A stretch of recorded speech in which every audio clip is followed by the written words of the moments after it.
मित्रांनो, 2024-25चा भारताचा केंद्रीय अर्थसंकल्प हा भारताच्या केंद्रीय अर्थमंत्री निर्मला सीतारामन यांनी काल म्हणजेच 23 जुलै 2024 रोजी संसदेमध्ये सादर केलेला आहे। मित्रांनो, या अर्थसंकल्पातील 9 प्राधान्ये कोणती आहेत, ई श्रम पोर्टल विषयी काय आहे, सुधारित कर रचना काय आहे, इतर अनेक योजनांची घोषणा केली आहे। तसेच आणखी काही महत्त्वपूर्ण घोषणा या करण्यात आलेल्या आहेत। याची संपूर्ण चर्चा, संपूर्ण विश्लेषण मित्रांनो आपण या व्हिडिओमध्ये करणार आहोत। त्यासाठी व्हिडिओ स्किप न करता व्हिडिओ संपूर्ण बघा आणि अशाच प्रकारच्या महत्त्वपूर्ण अपडेटसाठी तुम्ही जर चॅनलवर नवीन असाल तर आपल्या माहिती महत्त्वाची या चॅनलला सबस्क्राइब करा, या व्हिडिओला लाईक करा आणि जास्तीत जास्त शेअर करा। चला तर मग जास्त वेळ न घेता सुरू करूयात आजचा व्हिडिओ।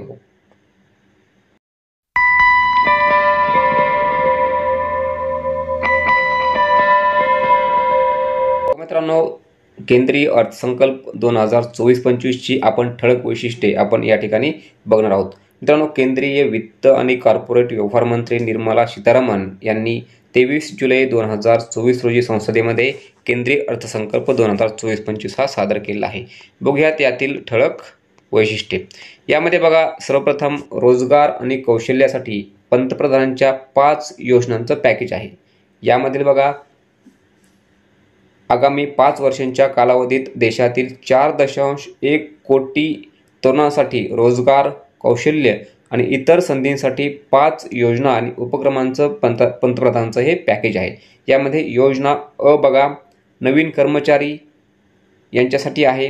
यामध्ये बघा, कर्मचारी भविष्य निर्वाह निधी संघटना EPFO मध्ये नोंदणीकृत असलेल्या पहिल्या वेळेच्या कर्मचाऱ्यांना 3 हप्त्यांमध्ये 15,000 रुपयेपर्यंतचे 1 महिन्याचे वेतन दिले जाईल।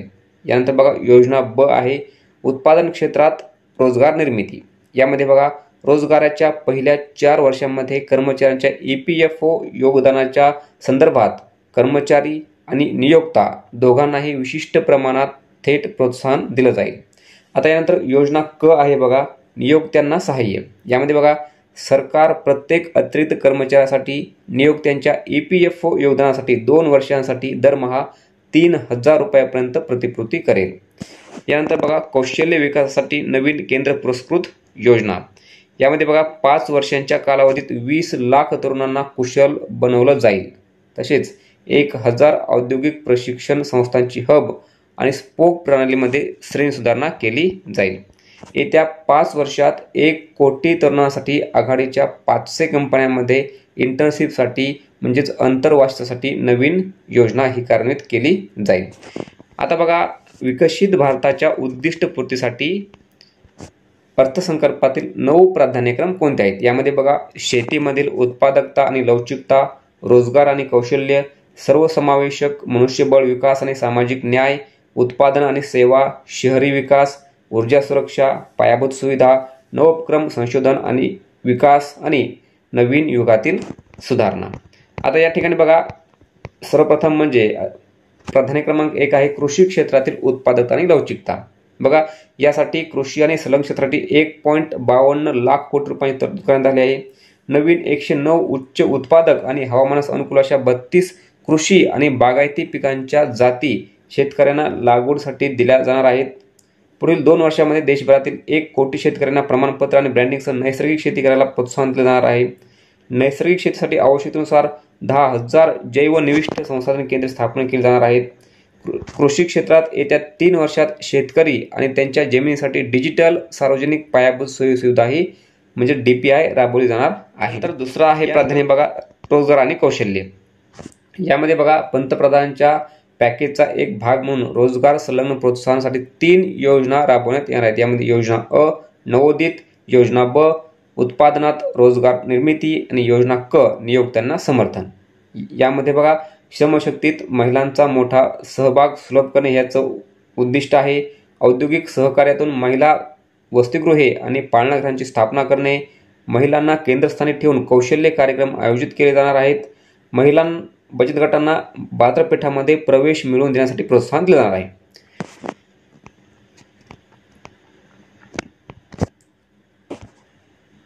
आता यानंतर बघा, कौशल्य विकास।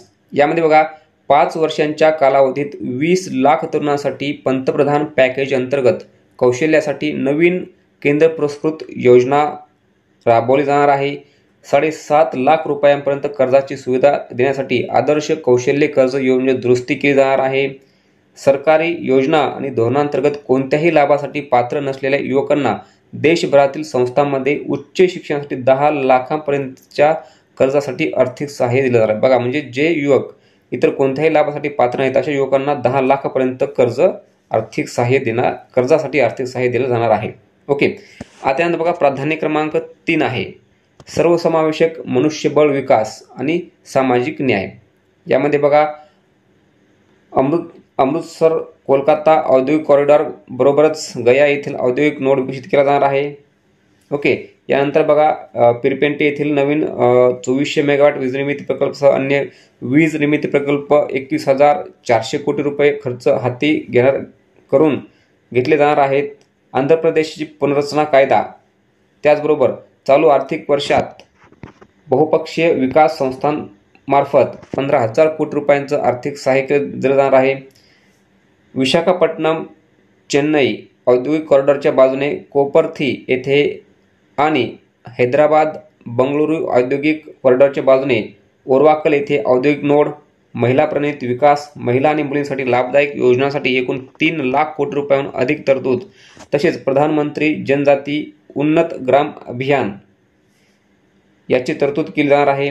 आदिवासी बहुल गावे आणि आकांक्षी जिल्ह्यामधील आदिवासी कुटुंबाचा सामाजिक आर्थिक विकास, तसेच 63,000 गावांमधील 5 कोटी अधिक लोकांना याचा लाभ होणार आहे। ईशान्य प्रदेशात बँकेच्या शाखा, यामध्ये बघा ईशान्य प्रदेशात इंडिया पोस्ट पेमेंट बँकेच्या 100 शाखा या स्थापन केल्या जाणार आहे। यानंतर बघा प्राधान्य क्रमांक 4 उत्पादन आणि सेवा। उत्पादन क्षेत्रातील MSME साठी पत हमी योजना, तसेच यंत्रसामग्री आणि उपकरणे खरेदीसाठी MSME ना मुदतीच्या कर्जामध्ये अप्रत्यक्ष किंवा तृतीय पक्ष हमीशिवाय पत हमी योजना, तणावाच्या काळात MSME ना पतपुरवठ्यात सहाय्य, MSME ना त्यांच्या तणावाच्या काळात बँकेकडून पतपुरवठा चालू ठेवण्याची सुविधा देण्यासाठी नवीन यंत्रणा। आता मुद्रा कर्जमध्ये बघा, ज्यांनी मागील कर्ज यशस्वीपणे फेडले आहे त्यांच्यासाठी तरुण श्रेणीतील मुद्रा कर्जाची मर्यादा 10 लाखावरून आता 20 लाखांपर्यंत वाढवली जाणार आहे। TREDS प्लॅटफॉर्मवर अनिवार्य ऑनबोर्डिंगसाठी वाढीव संधी आहे। TREDS प्लॅटफॉर्मवर अनिवार्य ऑनबोर्डिंगसाठी वार्षिक उलाढालाची मर्यादा 500 कोटीवरून 800 कोटींपर्यंत कमी केली जाणार आहे। MSME मध्ये अन्न विकिरण, गुणवत्ता आणि सुरक्षितता चाचणी युनिट्ससाठी देखील या ठिकाणी तरतूद आहे। MSME क्षेत्रात 50 बहुउत्पादन खाद्य विकिरण युनिट स्थापन करण्यासाठी देखील आर्थिक सहाय्य केले जाणार आहे। आता ई-कॉमर्स निर्यात केंद्र, MSME आणि पारंपरिक कारागिरांना त्यांची उत्पादने आंतरराष्ट्रीय बाजारपेठेत विकता यावीत यासाठी सार्वजनिक खाजगी भागीदारी अंतर्गत ई-कॉमर्स निर्यात केंद्र देखील स्थापन केले जाणार आहेत।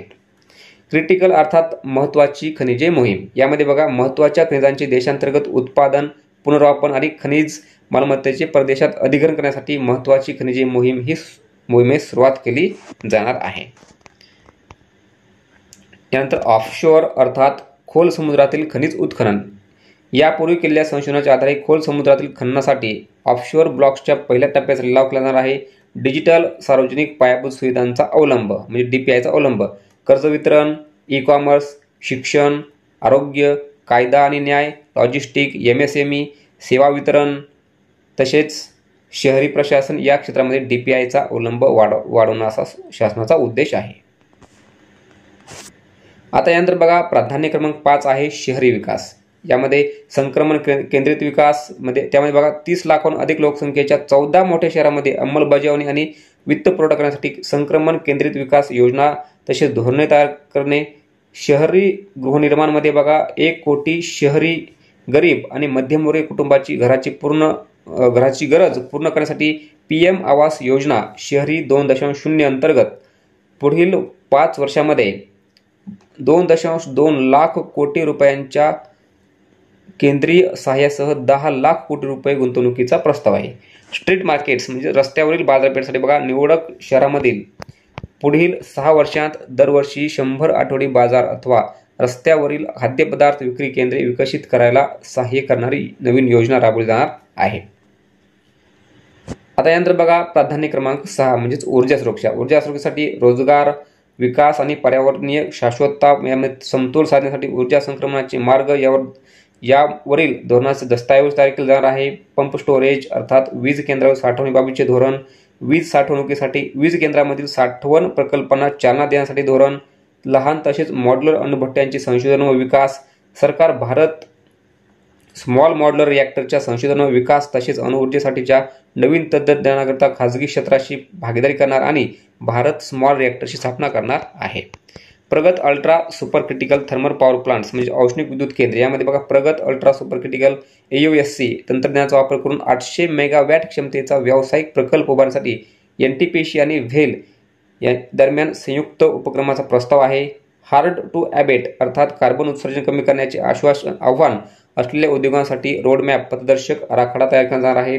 सध्याच्या परफॉर्म, अचीव अँड ट्रेड स्थितीतून हार्ड टू ॲबेट उद्योगांच्या भारतीय कार्बन मार्केट स्थितीमध्ये संक्रमणासाठी योग्य नियम लागू केले जाणार आहेत. आता यानंतर बघा पुढचा आहे प्राधान्य क्रमांक 7. यामध्ये बघा पायाभूत सुविधा म्हणजे केंद्र सरकारद्वारे पायाभूत सुविधामध्ये गुंतवणूक म्हणजे यासाठी बघा भांडवल खर्चासाठी 11,11,111 कोटी GDPच्या 3.4% रुपये प्रदान केले जाणार आहेत. बघा केंद्रीय सरकारच्या पायाभूत सुविधामध्ये एकूण 11,11,111 कोटी रुपये गुंतवणूक केली जाणार आहेत. राज्य सरकारमध्ये पायाभूत सुविधांमध्ये गुंतवणूक यासाठी बघा राज्यांच्या पायाभूत सुविधांमध्ये गुंतवणुकीला सहाय्य करण्यासाठी 1.5 लाख कोटी रुपये दीर्घकालीन व्याजमुक्त कर्जाची तरतूद आहे. प्रधानमंत्री ग्रामसडक योजनेसाठी बघा PMGSY 25,000 ग्रामीण वस्त्यांना सर्व ऋतूमध्ये दळणवळण सुविधा प्रदान करण्यासाठी प्रधानमंत्री ग्रामसडक योजनेच्या 4थ्या टप्प्याचा शुभारंभ केला जाणार आहे. सिंचन आणि पूर व्यवस्थापनासाठी बघा बिहारमधील कोशी मेची इंस्ट्रा स्टेट लिंक आंतरराज्य जोडणी आणि इतर योजनांसारख्या प्रकल्पांना 11,500 कोटी रुपयांचे अर्थसहाय्य आहे. आसाम, हिमाचल प्रदेश, उत्तराखंड आणि सिक्कीम या राज्यांना पूर व्यवस्थापन व भूस्खलन यासारख्या समस्यांची हाताळणी तसेच त्या संबंधित प्रकल्पांना केंद्र सरकार सहाय्य करणार आहे. पर्यटनासाठी विष्णुपद मंदिर कॉरिडॉर, महाबोधी मंदिर कॉरिडॉर आणि राजगिरचा समावेशक विकास, मंदिरे, स्मारके, कारगिरी, वन्यजीव अभयारण्ये, नैसर्गिक भूप्रदेश आणि ओडिशातील समुद्रकिनारे यांच्या विकासासाठी सहाय्य केले जाणार आहे. आता यानंतर बघा प्राधान्य क्रमांक 8 आहे नवोन्मेष संशोधन आणि विकास. यामध्ये बघा मूलभूत संशोधन आणि प्रारूप विकासासाठी अनुसंधान राष्ट्रीय संशोधन निधी कार्यान्वित केला जाणार आहे. व्यावसायिक स्तरावर खाजगी क्षेत्रातील संशोधन आणि नवोन्मेषाला चालना देण्यासाठी 1,00,000 कोटी रुपयांचं वित्तीय पाठबळ देण्याची तरतूद आहे. यानंतर अंतराळ अर्थव्यवस्थेमध्ये पुढील 10 वर्षात अंतराळ अर्थव्यवस्थेचा 5 पटीने विस्तार करण्यासाठी 1,000 कोटी रुपयांचा उपक्रम हा भांडवल निधी उभारला जाणार आहे. आता यानंतर बघा शेवटचं प्राधान्य आहे प्राधान्य क्रमांक 9 पुढच्या टप्प्यातील सुधारणा. यामध्ये ग्रामीण भूखंड संबंधित उपाययोजना आहेत. त्याचबरोबर श्रमिकांसाठी सेवा आहेत. ओके, श्रमिकांसाठी यामध्ये ई-श्रम पोर्टलचं इतर पोर्टलमध्ये एकत्रीकरण करणे, NPA वात्सल्य ही अल्पवयीन मुलांसाठी पालक आणि संगोपनकर्त्यांच्या योगदानाची योजना याची देखील तरतूद करण्यात आली. आता याचा जो भाग ब आहे यामध्ये बघा GST प्रत्यक्ष कर GSTच्या याच्यामुळं उत्साही उर्वरित क्षेत्रामध्ये GSTचा विस्तार करण्यासाठी कर रचना सरलीकृत आणि तर्कसंगत केली जाणार आहे. तसेच बघा क्षेत्र विशिष्ट सीमा शुल्क प्रस्तावामध्ये बघा औषधी आणि वैद्यकीय उपकरण यामध्ये ट्रॅन्सझुमॅब, डेरुक्स्टेकन, ओसिमेटिनिब आणि दुर्वालुमॅब या 3 कर्करोगांच्या औषधांना सीमा शुल्कातून पूर्णपणे सूट देण्यात आले आहे.